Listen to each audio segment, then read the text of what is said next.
Olá, meu nome é Rafael Duarte Oliveira Venâncio, sou coordenador do projeto Triângulo do Futebol. E um pouco a gente viu a distribuição geográfica dos times nessas duas partes aqui da nossa aula, mas vamos falar um pouquinho de cada clube específico, como foi cada um foi criado e os clássicos, né?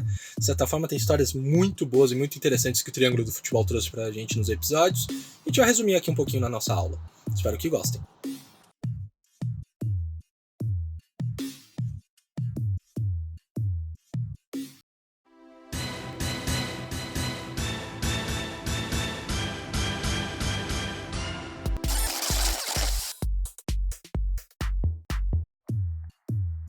De julho de 1917, foi fundado o clube de futebol mais antigo e ainda ativo no Triângulo Mineiro, Uberaba Esporte Clube, conhecido também pela sua sigla USC, um dos gigantes do futebol das Minas Gerais. Sua primeira partida foi realizada em 25 de dezembro do mesmo ano de 1917 contra um selecionado da cidade de Araguari. No jornal Lavoura e Comércio, Fernando Terra fez o registro que ecoamos agora. Com um grande match de futebol, o USC inaugura no dia de Natal a sua esplêndida praça de esportes. Os futebolas de Araguari ascenderem jogar com o primeiro time do clube local. A nova associação inicia assim suas lutas esportivas com um renhido empate intermunicipal. O Dr. Tancredo Martins, em palavras de vibrante entusiasmo, em nome da diretoria do clube, fez entrega da belíssima taça, oferecida pela artista La Marucha à equipe vencedora. Conquistou assim o Uberaba Esporte os seus primeiros louros. O juiz da partida foi o referee Ricardo Fonseca, que juntamente com os bandeirinhas estava de paletó e gravata, impondo mais respeito. O Uberaba jogou com Aladino, Gama e Malcário, Valdemar Junqueira, Sátiro de Oliveira e Antônio, Targino, Aristides Cunha Campos, Olavo Junqueira, José Ribeiro e Mário Junqueira. O Araguari contou com Ernesto, Pinho e Machado, Aristides Celso e Dante, Djalma, Luiz, Jeová, Mário e Alderico. O placar foi um triunfo sensacional do USC por 3-0, com gols de Aristides Cunha Campos, que fez o primeiro, José Ribeiro ampliou para 2-0 e Targino completou a goleada. Atualmente, o clássico do Triângulo Mineiro é disputado entre o Uberaba Esporte Clube e o Uberlândia Esporte Clube. No entanto, com menos de um ano de criação do Uberaba, em 3 de março de 1918, a equipe alvirrubra disputou uma partida contra um selecionado de Uberlândia, que na época se chamava São Pedro de Uberabinha. Isso aconteceu 4 anos antes da fundação do Uberlândia Esporte Clube. Neste primeiro clássico, entre as duas maiores cidades da região, realizado no uberabense Campo da Misericórdia, o Uberaba Esporte Clube venceu por 2-0 o chamado Screte Uberabinhense. Do lado de Uberabinha, o antigo nome de Uberlândia, jogaram Amadeu no gol, Alfredo e Ismar na zaga, Zardo, Branco e Paco na linha média, Sidney, Castro, Campos, Luiz e Mário no ataque. Já o Uberaba entrou com Pino no gol, Narciso e Valdemar na zaga, Betelo, Sátiro e Andrelino na linha média, Targino, Durval, Olavo, Ribeiro e Junqueira no ataque. Nos anos 1920, a cidade de Uberlândia ainda era São Pedro de Uberabinha. Na esfera social e política, havia dois grupos que se rivalizavam em tudo. De um lado, o Partido Republicano Municipal, conhecido como Cocão. De outro, o Partido Republicano Mineiro, os Coiós. Devido às frequentes brigas nos campos de futebol e outras atividades sociais, foi decidido que em cada partida ou evento haveria um revezamento de suas bandas de música para a animação da festa. Certa data, durante um clássico, os grupos se desentenderam. O Partido Republicano Municipal, Cocão, era dono do campo e queria que sua banda tocasse. Mas era dos Coiós a vez. Indignados, os Coiós decidiram fundar um novo clube. Desta forma, foi fundado oficialmente no dia 1º de novembro de 1922 o Uberabinha Esporte Clube, que depois mudaria seu nome para Uberlândia Esporte Clube. Em 1971, o futebol profissional ituiutabano passou por uma grande mudança. A prefeitura da cidade oferecia uma verba ao esporte, mas como escolher entre os 3 clubes da cidade? Assim, se propôs uma fusão entre Ituiutaba, Atlético Ituiutaba e Ituiutabana, proposta que foi aceita, nascendo a União Tijucana de Esportes. Como no período não havia divisão de acesso para o Campeonato Mineiro, a equipe disputou o torneio eliminatório para o estadual de 1972, mas não conseguiu a vaga. Entre 1973 e 1975, a União Tijucana disputou o Campeonato Mineiro. Em 75, a equipe conseguiu classificação para a fase seguinte, mas foi logo eliminada. O começo do fim chegou em 1976, quando a equipe não conseguiu vaga para o Campeonato Mineiro.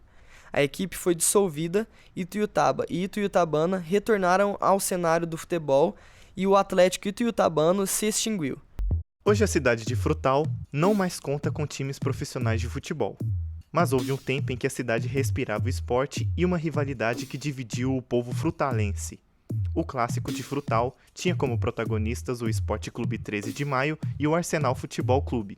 Os confrontos eram realizados no estádio Voyames Pinto, movimentando a cidade em torno de uma rivalidade. A principal história sobre o nascimento do clássico é a dos amigos Edgar e Dego, que atuavam em um clube da cidade, mas se desentenderam, indo cada um para um lado. Edgar foi para o 13 de Maio, que já existia, mas se tornou importante a partir de sua chegada, e Dego foi para o Arsenal, clube formado por trabalhadores das fábricas de bebidas. Aos poucos, os times profissionais deixaram de existir. O fim é atribuído à demolição do estádio Voyames Pinto e onde hoje se localiza a Praça dos Três Poderes. Mas fora dele, ainda há resquícios entre os apaixonados torcedores frutalenses. O 15 de Novembro Esporte Clube, fundado em 1956, buscou voos mais altos nos anos 80. Em 1982, buscou a profissionalização para disputar a segunda divisão mineira. 2 anos depois, a equipe conquistou o acesso após terminar a segundona na segunda colocação. Em 1985 e 1986, o 15 disputou a primeira divisão mineira, sendo rebaixado em 1986. Após o rebaixamento, a equipe decidiu por voltar ao amadorismo, deixando de ser uma equipe profissional em 1987. Como ituiutabana, jornalista e apaixonada por futebol, sempre fui uma entusiasta dos times de onde nasci. E apesar de que por muitas décadas eles não disputaram campeonatos importantes, faziam um derby que mobilizava e dividia a cidade. De um lado estava a Associação Esportiva Ituiutabana, carinhosamente chamada de VEIA, e do outro, o Esporte Clube Ituiutaba, o BOA, hoje conhecido no país todo por ter jogado a Série B do Brasileirão. A VEIA foi fundada em 1933 e o BOA em 47, proporcionando 51 anos de rivalidade saudável para a população tijucana. Até que em 98, o BOA se profissionaliza e joga pela primeira vez a segunda divisão do Mineiro, dando início a um processo de ascensão dentro do futebol estadual, enquanto a VEIA, que ficou sem seu maior adversário, foi minguando enquanto clube até que em 2004 deixa de ter um time profissional. Nos anos que se seguiram, o BOA venceu o módulo 2 do Mineiro, chegou às semifinais do estadual, se classificou para a Série C do Campeonato Brasileiro e para a Copa do Brasil. E o fato de ter times grandes como Atlético e Cruzeiro jogando na cidade, além de girar a economia local e lotar o estádio da Fazendinha, fez com que muitos torcedores da VEIA virassem a casaca e se tornassem Boa Esporte. O Clube Atlético Portal Uberlândia, conhecido como CAP Uberlândia, surgiu para disputar a segunda divisão de 2011. O projeto foi idealizado pelo ex-atacante Gilson Batata, que foi diretor, jogador e, por fim, treinador da equipe. O curioso é que o novo clube surgiu com a meta de oferecer chances para os jogadores que não tinham oportunidades no Uberlândia Esporte Clube, tradicional clube da cidade. O título mais importante do CAP foi a conquista da segunda divisão em 2014, conseguindo subir para o módulo 2. Na estreia do módulo 2, houve o primeiro derby de Uberlândia em uma competição oficial, CAP contra Uberlândia. O time recém-formado conseguiu vencer o tradicional equipe por 3-2. Diferente no jogo de volta, quando o Uberlândia venceu por 1-0, encerrando a temporada do CAP naquele ano. O Clube Atlético Patrocinense, o CAP, teve uma história interessante no futebol mineiro, na década de 80, 90 principalmente, até ficar inativo por 11 anos. O time retomou o futebol profissional em 2016 e iniciou toda a trajetória da segunda divisão do Mineiro, que é a terceira, até chegar à elite. Teve 3 acessos seguidos e retornou à principal divisão do estado 23 anos depois.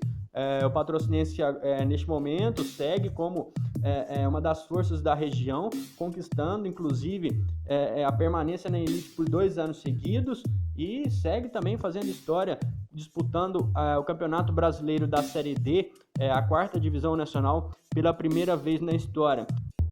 Aproveitando o período inativo do Clube Atlético Patrocinense, que durou 11 anos, pessoas da cidade, juntamente com empresários, criaram a Sociedade Esportiva Patrocinense para poder aproveitar esse momento, essa lacuna que os torcedores tinham do futebol profissional na cidade.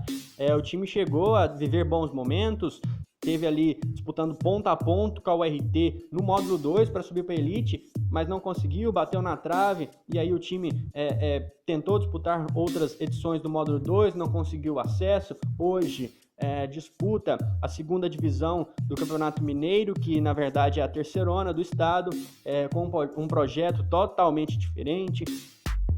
Em 2010, o Boa começou mal o ano e foi rebaixado no Mineiro, mas conseguiu sua redenção ao vencer a Chapecoense nas quartas de final e subir para a Série B do Campeonato Brasileiro. Porém, o que a princípio foi motivo de festa e comemoração entre os itiutabanos se tornou preocupação, dor de cabeça e frustração. Para jogar a Série B, a CBF exige capacidade mínima de 10 mil lugares, um pouco mais do que a Fazendinha comporta. O time pediu à prefeitura da cidade que aumentasse o número de cadeiras. E o Cruzeiro, que na época reformava o Mineirão para a Copa, ofereceu as que estavam sendo trocadas no estádio para adaptar a Fazendinha por um custo menor. Prefeitura e clube acabaram não entrando em acordo, e o time foi embora para o município de Varginha em 2011. A Véia voltou aos gramados, contratou um técnico conhecido, um novo plantel de jogadores, voltou a investir na base, a participar de campeonatos e criou uma campanha de marketing convidando a população a conhecer a nova Véia. Mas o torcedor, depois que experimenta ver jogo de semifinal do Mineiro, Copa do Brasil e Série B, tem dificuldades em voltar a ver jogos menores. Já o Boa, em Varginha, fez bons campeonatos pela Série B e por pouco não chegou à primeira divisão em 2013 e 2014. Mas em 2015 acabou rebaixado para a Série C. No outro ano, caiu também no Mineiro. E em 2017, o único fato que marcou o clube foi a polêmica em torno da contratação do goleiro Bruno. Um time que muda de cidade perde sua identidade. Eu acredito que foi o que aconteceu com o Boa. Não tem mais torcida, não tem mais apoio no estádio, perdeu sua origem, sua personalidade e os milhares de itiutabanos que lotavam o estádio para empurrar o time para as vitórias.